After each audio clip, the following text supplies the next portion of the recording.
In this episode, I sit down with Malek, Chief Investment Officer at Siebert Financial. We get into the one headline that's probably misleading you about the Fed and what Powell is going to do next. We also share the biggest, most important chart to be following if you're curious what interest rate policy is going to look like in the future. And then we've got a shocking investment to talk about, a sector that seems to be falling out of bed that should be loved once again real soon. Listen in to our conversation. We get into all that and more.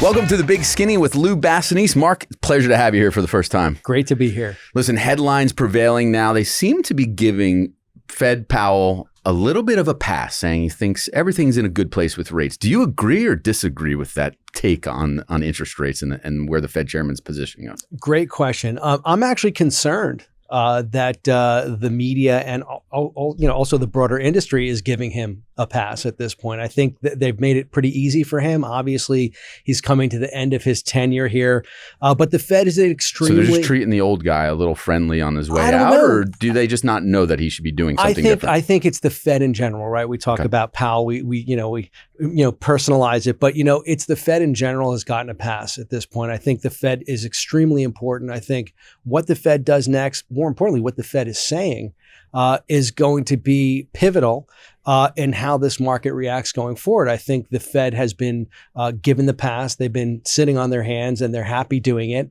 And the longer the market's not checking them, the longer they're going to continue to do that. And there's some challenges that they need to be addressing right now. So you're saying it's sitting on their hands. So you don't think we're in a good place. You don't think Powell should be sitting on his hands with the conflict in Iran raging on. Do you think he should be cutting rates? Where do you fall on this? Look, I wouldn't say cutting rates, but I think they should be thinking more accommodative. I think that there's still challenges in the labor market. I think, and you and I have had this discussion a couple of times.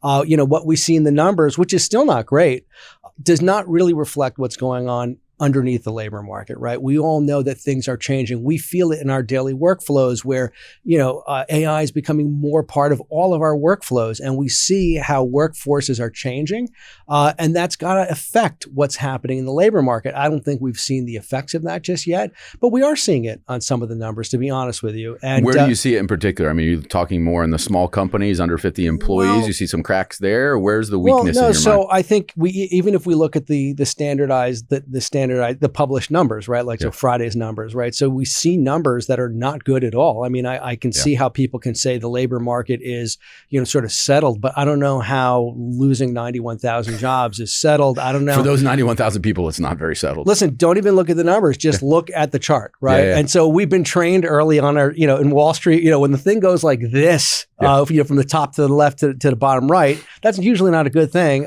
in certain things. But, on the unemployment rate, it's going the other way around. So, you're seeing the trends are certainly there. Is it going to implode on itself? Not at all. But at this point, there's so much more that the Fed can be doing. Okay, not necessarily cutting rates, but they can certainly be giving forward guidance. That's such a great tool. And they're not it's not a big cost to that to say, hey, we're paying attention to this. This is important to us. We recognize that the economy has a little bit, some fissures are building here and there.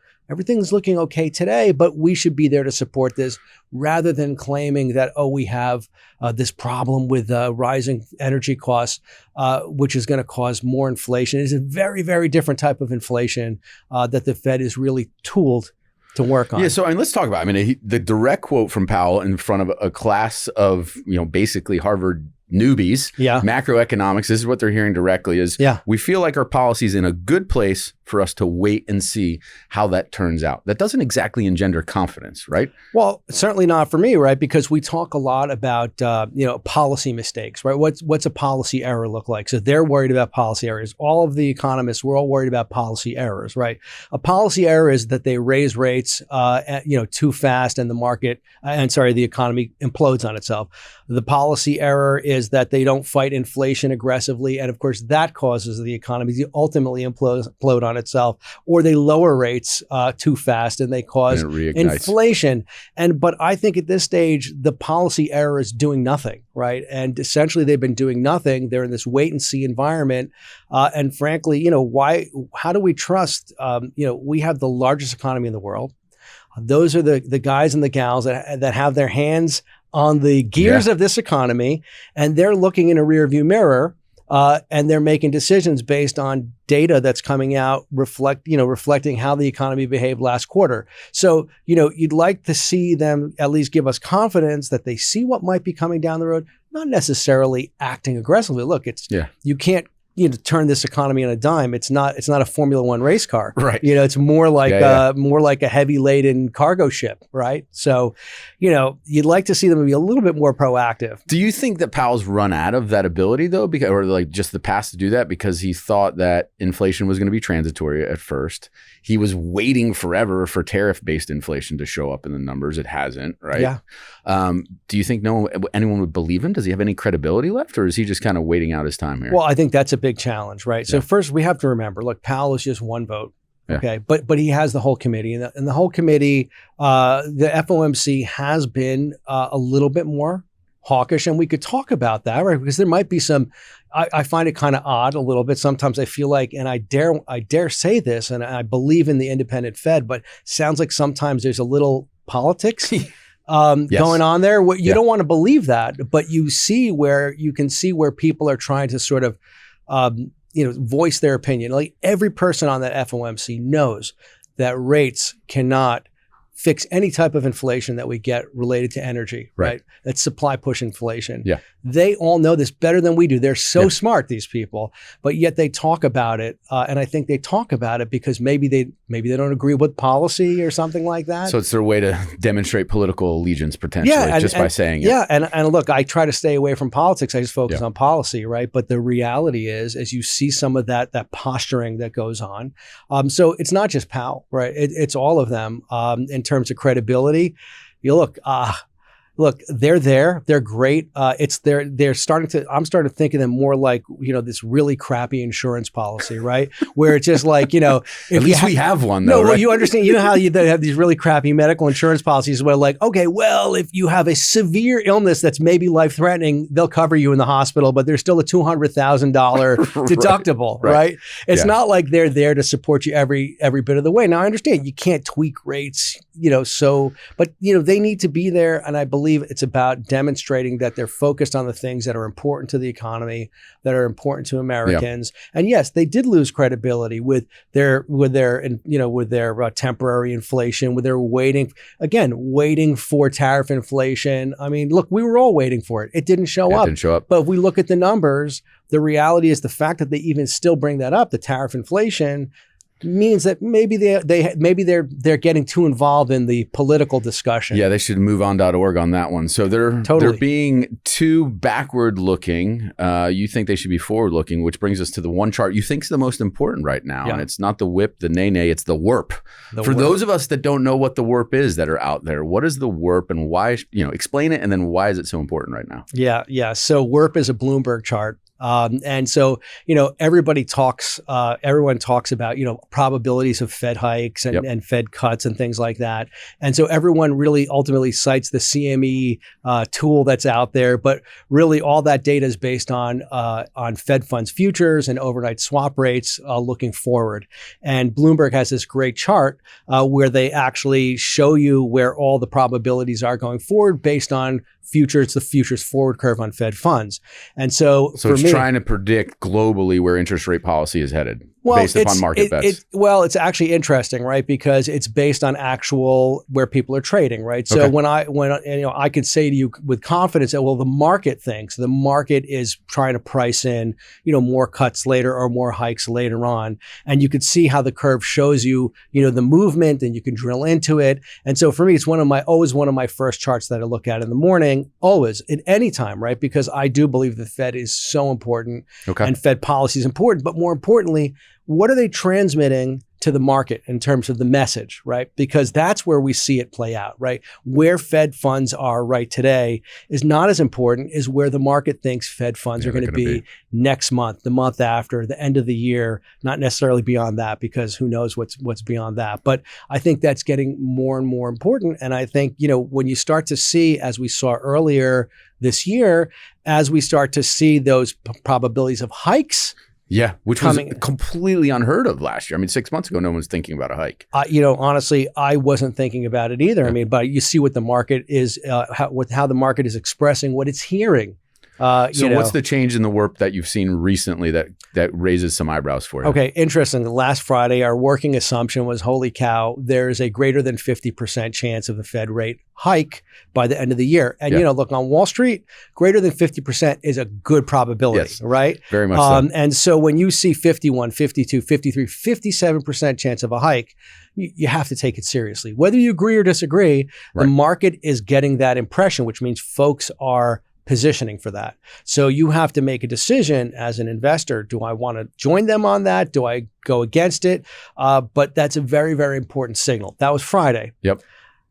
Yesterday afternoon, when we went home, that not only shrunk to zero, but today I think rate cuts are on the table. If you look at the WIRP today, rate cuts by the end of the year are, I think, at this morning, I haven't looked at it recently, probably like 30+% of rate cut. Now, that's not a great probability on Wall Street, but it's a huge reversal. It's all about, it's not the actual number, it's the direction, right? Yeah. So it's a huge reversal. So it certainly says something to me, which is they got some message, which I think there was a message in his Harvard discussion last night, even though, the headline was, he said, oh, rates are fine, everything's balanced. But there were some subtleties there. So I viewed it, believe it or not, as a very, very subtle pivot. In that, interesting. Yeah, in that, the focus it was the first time that I didn't hear him say we're concerned about energy prices. Okay. Saying that it's balanced means that he's changed some of his calculus a little bit. Yeah. He's thinking about private credit, even though he said he doesn't think it's systemic, but they're watching it, as he said, super closely. That's a great one, right? Yeah, super. And so, look, we're all watching like a video gamer right up to the super screen. Close, super close, right? Yeah. And so, the thing is that, like, I know it's extremely subtle. But the messaging has been very, again, scarily to me, hawkish, right? The fact that they're focused that they are so heavily focused on what could be the energy, of course energy is it's already, we're seeing it, all right? Yeah. It hasn't shown up in the numbers, but you drive by any gas station. I don't drive, but when I'm sitting in a car that passes a gas station. People are talking about it, like if you scan out, we're only about 10 cents higher than we were a year ago, but in terms of the short-term increase, up almost $1, national average back above $4, everyone anticipates that's going to have an impact. So I guess for sure, my question to you is, Fed is getting a pass, but you're seeing a subtle difference that only someone like you that's watched the markets so carefully for so long can see that nuance. Boil that down to everyday investors. What does that mean for portfolio positioning? Where's the best opportunities in this market where on a Friday, we're talking about potential probability north of 50% of rate hikes, and by midweek the next week, we're talking about cuts again? How do you position your portfolio not to get whipsawed like that? It's tough. I'll tell you that, this is one of the times where, there are so many mixed signals. You have currents pushing this way, you have the wind pushing you that way, you have momentum pushing you forward. And so, reading all of this and trying to understand where things are, look, the market right now is trading so emotionally right now. And it's trading from news cycle to news cycle, which is always dangerous, right? It's not trading on any facts. And it's just the fear motivating. We're all seeking facts right now. But I will tell you, there are facts out there, all right? And so it's our job to look at the facts. And so if we just throw away all the noise, the news, most of it's not even true. It's BS. Okay. All this but he said, she said. It was on Twitter. It's got to be real. She said. Look. The thing is it doesn't matter, right? The Strait of Hormuz is still closed. That's undeniable fact. Oil is still trading higher. All right, significantly higher. Yeah. Gas prices are higher. That's real. You take a step back and you look at the economic numbers. We had a kind of a whiff on the last the last GDP number. Yep. Now, it was an anomaly, but still, it's not going in the right direction. You look at the GDP now numbers, you look at the Moody's thing that came out Friday, where they came up with a 49% chance. They have an AI model. It's pretty good. Mark Zandi's model saying 49% chance. that's pretty close to the 50% number. Where his model, well, that model's been 100% right, historically above 50. Okay. So you see these things. Am I worried about that? No. The economy is still very, very strong. A lot of great tailwinds. You still have the big, beautiful Bill Act that has really not kicked in yet. It's slowly starting to kick in. You have other things going for us. We have great earnings growth. Yeah. Still 5 quarters in a row, a double-digit earnings growth. And they're tweaking them up. Yeah. And they're tweaking them up. And we're going to see it's going to come out in a week and a half or so. All these things are very, very positive. However, so where does that lead you to invest now? Or are you kind of sitting back and waiting for things to come into focus more? Well, look, yes. I think the short answer is yes, but I never have short answers. So I have to give you the whole answer. You have short ties, bow ties, no The ties. answer is, Lou, there are things that we have been watching for quite some time. The things that we love because they had great growth prospects, great fundamentals, great leadership. Like, this is like investing 101 stuff. Yeah. And we, in our lifetimes, have rarely seen an opportunity like this with companies that are well run, that are well financed, and they're focused on a growing market. I mean, look, not every company is the same. Like, you can't do broad brush. However, lots of the companies that we liked late last year, earlier this year, have been beaten down prior to this, right? That there was this big sort of fear that AI was going to cannibalize everything. So you're talking tech names that have pulled back in. Tech is a big one, right? So everything is pulled in. But if you look at tech multiples now, I mean, they're like almost on par with the S&P 500. It's a weird dichotomy, right? Because NVIDIA now trades at a lower multiple for 12 times earnings than Walmart. And PepsiCo in certain instances. They're telling people, don't send me your checks just yet. Just post-date your. I mean, where do we get these opportunities to invest at these multiples where analysts are upping their growth targets, and at the same time we're seeing multiple compression, and we're seeing fabulous margins that we've never seen. Margins are expanding. Yeah. I mean, it's going the opposite way of what usually keeps us up at night. Yeah. However, as I said before, the market is very, very volatile. Just even today, markets are trading higher, but really just not based on anything real, based on the hope that maybe there's an exit ramp for the Iran conflict. Now, it's good that there's maybe an exit ramp, but it's not presented itself to us yet. And the fact of the matter is there's some tremendous upside opportunity. I like to refer to it as a slingshot. So I feel like the market's feeling like it's a slingshot.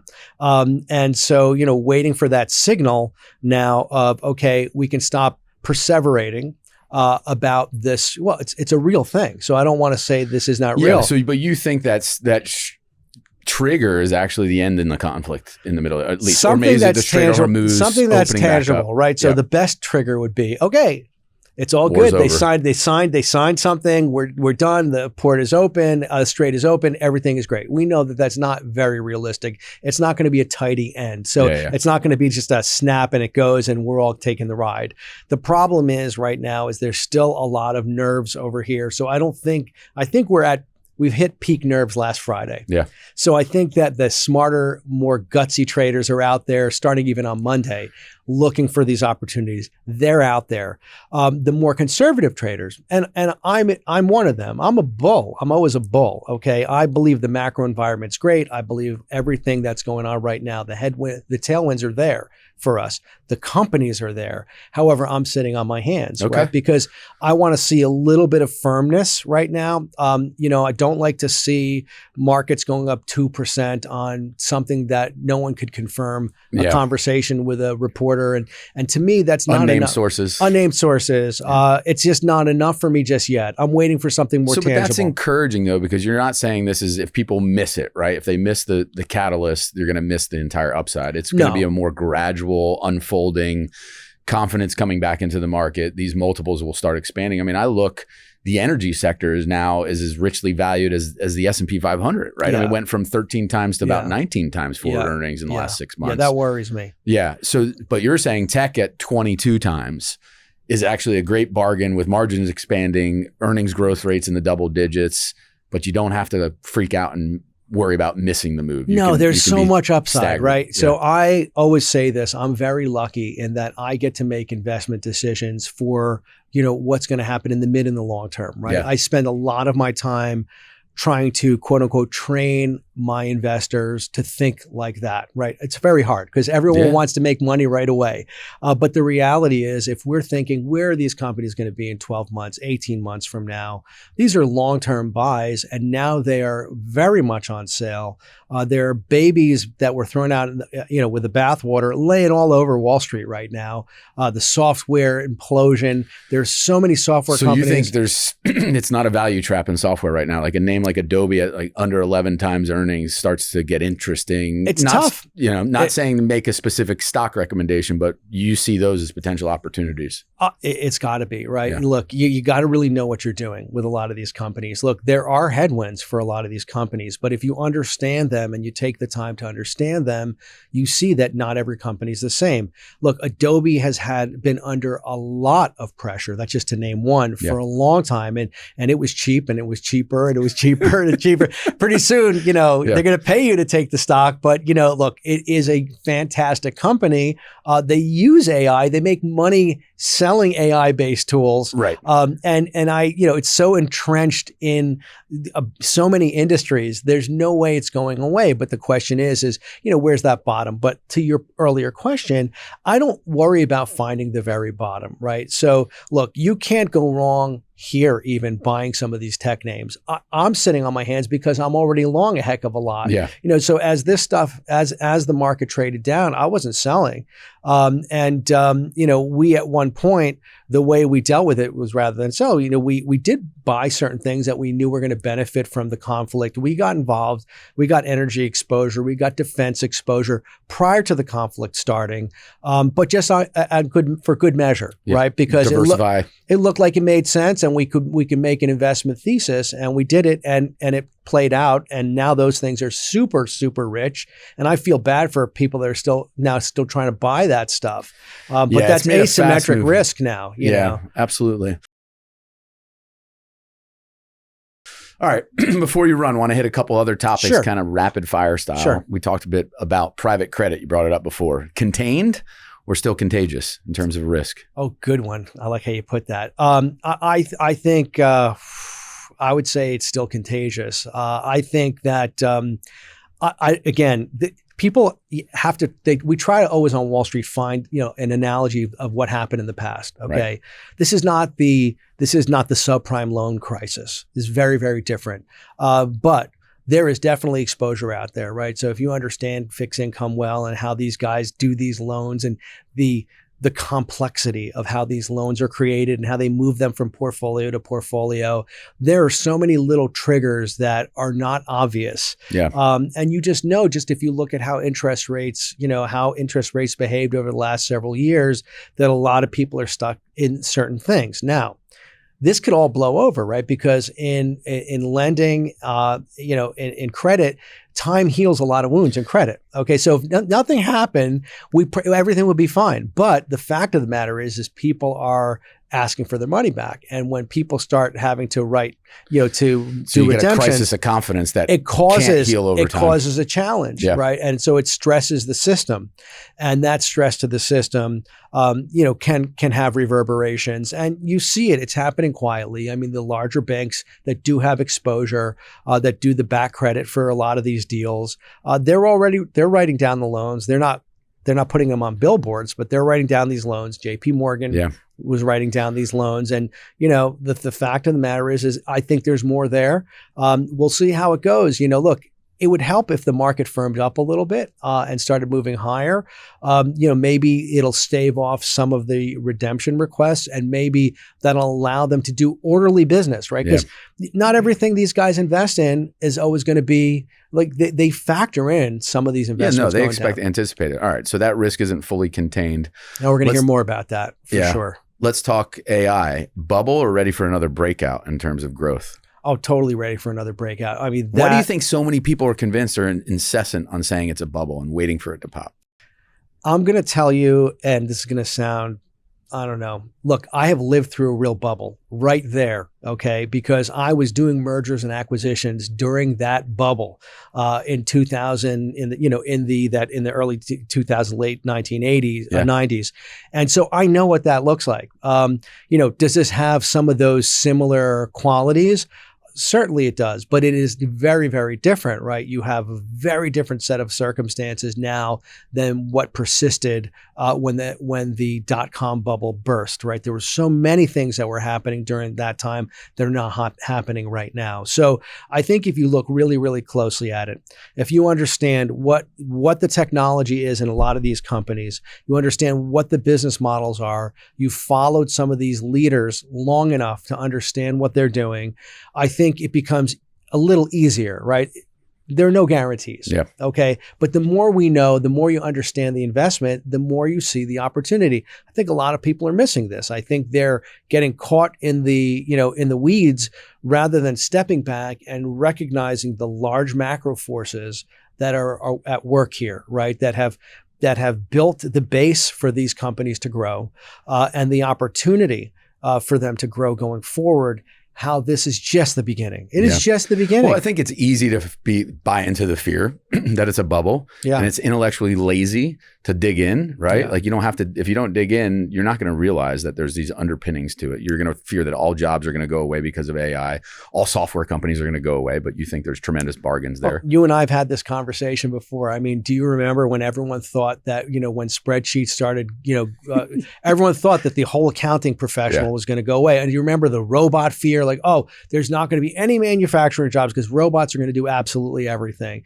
The reality is that spreadsheets, technology, robots have allowed our economy through productivity increases to grow faster than we could have ever imagined prior to that, right? Yeah. And so it's not just a theory. It's not going to be different this time, essentially. It's a reality. Just think about what we do on a daily basis now, today, the tools that we have, the technology tools that you and I have to be that much more productive on a daily basis. Is it going to disrupt? Absolutely, right? Because there are always going to be people that don't want to embrace the technology, that are others that will have to learn the technology. But the fact of the matter is in the near term, not even the super long term here, right? We're talking within our investment, timeline that we're thinking, you're going to see enhancements. Yeah. So I'm not buying into that fear, not at all. No, I love it. Me either. All right, we'll end with two quick personal ones. Sure. Favorite slice of pizza in New York? Holy cow. You're going to kill me on that. No, you got to decide. Last meal, you get one slice of pizza. Where's it coming from? Oh my God. For me, I'm just going to totally bow out of this and say any slice of pizza where I could walk in and get a good old fashioned, New York City slice like we grew up with. I know. Where you can stand and you can eat it. Look, all the good ones today, I'm not going to name names, but they taste like they did when we were kids, right? Agreed. The right amount of salt, the right amount of crunch. And there are two or three, the usual suspects that I will never say no to. Sponsorship opportunity. Joe's, Lombardi's, Mama's too. Yeah. Let's go. John's is, you can't go wrong. All right, last one. And we tend to have a younger audience sometimes. So I'm always curious to ask people, what's the biggest mistake that you made in your career that ended up teaching you the most? Like what did you learn from an adverse situation? That's another really, really good question. Look, I can tell you generally, being successful on Wall Street, and still being on Wall Street, and having gray hair, means that we have lived through lots of mistakes that we have made, investments that we didn't take, investments that we were too hasty on. Ones that we didn't sell when we knew we should sell, but we were married to our positions. But the biggest takeaway is that you can't expect to be successful on every single thing you do. You got to expect that you're going to have failures, but those failures have to be learning, right? So any success that I have is really just I'm standing on top of many, many errors that I made. Yeah. We joked about many of these companies. I think we talked about Monster Beverage once. Monster Beverage, right? yeah. I said, I think I got in on that trade, maybe the last 2% of it, right? The best performing stock of all time, up 10,000+%. I ran it for the last 2% up. So, I ran Kodak right into the ground into bankruptcy because I thought it had valuable patents. Same. And by the way, I knew the people from my prior career, I knew the people running the company. And so they were just great people, but you keep telling yourself this, but look, you learn how to do this stuff over time. You learn to learn from your mistakes. You can't always be right all the time. And that really is, that's a really sort of peanut butter and jelly answer for you. It's an encouragement, right? You're going to make mistakes, learn from it, don't repeat the mistakes. And it's encouraging because there are so many. You can make mistakes and still be very successful in investing, which I think everyone has the misconception. Should I tell you about the time that I hit the sell button instead of the buy button, but it went in the right direction? And I quickly covered and lied to everybody on the trade. Like, I meant to do that. I meant to do that. Oh, man. It's happened. I'm not going to lie, but I'm sure I'm not the only guy that has done that. But, the reality is that I learned that day, you look twice before you push the button to make sure Trust but verify you're and verify going again. Short on this one, The other thing you said, which I think is great, is don't marry your stocks. Marry your sweetheart, not your investments. Because if you fall in love with an investment, you usually end up underperforming. That's a tough one. And I got to tell you, in this environment, that is my biggest fear. That is one that haunts me every day because, look, I've been a big rah-rah sideline guy for this whole AI thing. I've been beating the drum on all these companies as much as I'm allowed to with compliance. I check myself all the time. Am I just getting married to it? Is it just that, I'm just so taken with Jensen's leather coats? Or is it that this guy has the 80s flair? Has this guy just really got the stuff? And, right now, guy's really got the stuff. He does. I mean, talking about $1 trillion plus in additional demand coming. So I think I'm with you. I've been how do you even spell trillion, right? And here we are, and we're writing, we're questioning companies that have $1 trillion upside growth. They're right in the right space, and they're not sitting static, right? So he's not just sitting on his GPUs. He's going after TPUs. He's done everything that you could possibly learn in the book. So management, check. Yeah. Right. Opportunity, check. Valuation, and check. Growth, check. Everything. Now valuations. Yeah. But, there will be a time, and there might be a time where that changes, right? Because there are lots of companies that you and I have owned over time that at the time looked a lot like this company, but sometimes things change, whether it's a mistake that they made or maybe the market changes. Yeah. Kodak is one of them, right? They had some great stuff. They did. But didn't they invent the digital camera? They had the first patent on the digital camera, and they decided not to innovate with it, and that was their undoing ultimately. It could have been. It could have been. Could have been. But it wasn't. And so, it takes that. So you got to check yourself constantly. And that's my biggest fear, by the way, that I wake up and I'm such a big fan of, this whole AI ecosystem that maybe I miss some important signals. I love that there's a humility there, not an arrogance that even though you've been doing this for a longer time than most people, right? I mean, we've been doing this for decades now. Yeah. I love that. I love that in your daily notes too. So how do people find out, get more of your insights on a consistent basis? Where can they find you? Yeah. Start with Wall Street Truth Bombs on YouTube. We put out a couple videos every day on this same stuff. And of course, I have my daily market note that I've been doing for eons, what seems like eons. You can get that we have that on Substack. And of course, you can go on Siebert.com. That's where you'll find my my well-read daily market note blog and post. well-researched as well-researched as you can at 3:30 in the morning, every single morning, even on vacation, even on the other side of the world. But yes, that's where you can find my stuff. All right, last one before I let you go. Kevin Warsh. Yeah. Guaranteed winner or way too early to know? Good question. Look, I'm excited to see what he's going to do because I think somebody needs to shake some stuff up over there at the Fed. We can sit here and guess. He's a very bright guy. He's got some great ideas. I have, because I'm scared, read every single thing that guy's ever wrote. Everything is very well thought out. Yeah. I'm confident that he's going to come in there and guide them in the right direction. Look, he's one vote, but if he's going to question the way things were, and let's check, are there different ways of doing things? I'm a big fan of that, right? Because it's such an important part of the United States economy. Getting it right's important. Knowing that these people are not just going through the motions at their meetings, watching countless presentations, eating donuts, drinking coffee, and then voting on whatever the market's expecting them to do anyway. I'd rather see someone shake it up. They need some new blood there. I'm quite frankly excited to see what happens next. Yeah, totally agree. So thank you again for spending time with us, and thank you for spending some time with us as well. Thanks for having me. Thank you very much. Love it.